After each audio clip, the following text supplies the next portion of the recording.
আর মায়ের ভালোবাসার মতন কারো ভালোবাসা হয় না। মায়ের ভালোবাসা এটার চেয়ে অনেক দামি।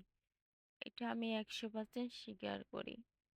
কারণ মায়ের মতন আগলে দ্বিতীয় আর কোনো ব্যক্তি রাখে না। মা তো মাই হয়। আর মায়ের পরে যে হয় সে তো সৎ মা, তাই না?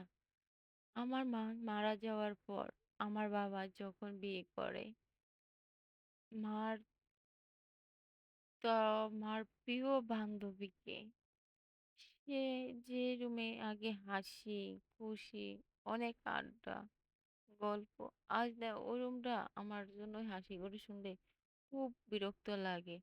বুকের ভিতরে কেমন জানি একটা কষ্টের চাপ, নিঃশ্বাসটা ভারী হয়ে আসে, নেওয়া যায় না। কখন আমার বাবা, বলবেন এখানে কেন হাসি? ওখানে তো আমার বাবার নতুন মা হাসতেছে, ওখানে তো আমার মায়ের হাসি নেই। তাই আমি এদিকে কান্না, চোখের পানি ভিজা, ওদিক দিয়ে আমার বাবা আর আমার নতুন মা আনন্দ ব্যস্ত। কারণ আমি তো আমার মায়ের কষ্টই বলতে পারি না। একদিক দিয়ে আমার বাবার দাফন চললো, আরেক দিক দিয়ে আমার বাবা নতুন বউ নিয়ে ঘরে ঢুকলো। হায় রে, এটি মনে হয় আমার দেখার বাকি ছিল। কেন মায়ের পর যেন একটু ভালোবাসবো, সেই সুযোগটা হয়নি। বিশেষ করে আমার খুব কষ্ট তখনই লাগছে যখন আমার নতুন মামাকে বলে, মায়ের জন্য কান্না করে কি লাভ, সবাই তো চলে যেতে হবে, ও চিরজীবন থাকবে না, তোমার মাও হায়াত শেষ, মরে গেছে। আরে না, আমার মা তো হায়াত শেষ হয় না। কারণ মাকে তো প্রচন্ড আঘাত বা কষ্ট দিয়েছে। এটা মানুষ দেখেন, কষ্ট যখন পায় না, আর ওখানে কষ্ট জায়গা যদি আর একটু কষ্ট দেয়, এইভাবে মানুষটা আরো ভেঙেই পড়ে। কষ্ট বেশি পাইলে মানুষের টেনশন, কি হোক, টেনশন করলেই তো অসুস্থ হয়, আর অসুস্থ হলেই মানে মৃত্যু হয়। কিন্তু আমার মাকে, আমার মা আপন বান্ধবী। আসলে আপনারা কুফি গ্রাম তাবিজ মানে বিশ্বাস করেন না, আমার আমার সাথে হয়েছে।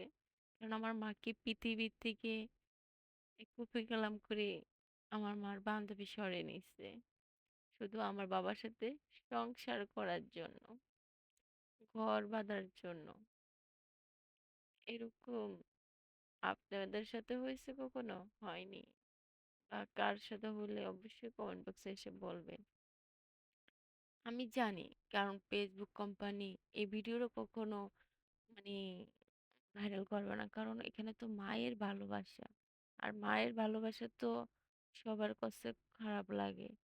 আর একটা মায়ের ভালোবাসা, যার মায়া আছে সে এখন বুঝে না, যখন মা থাকবে না, তো মাকে হারানো, মার ভালোবাসার জন্য কতটা কষ্ট, কতটা এই বুকের শূন্যতা বাম পাশে থাকে, শুধু একমাত্র মায়ের ভালোবাসার জন্য চটপটা ওই মানুষটাই জানে। মায়ের মতন দ্বিতীয় কোনো কেউ ভালোবাসতে পারে না।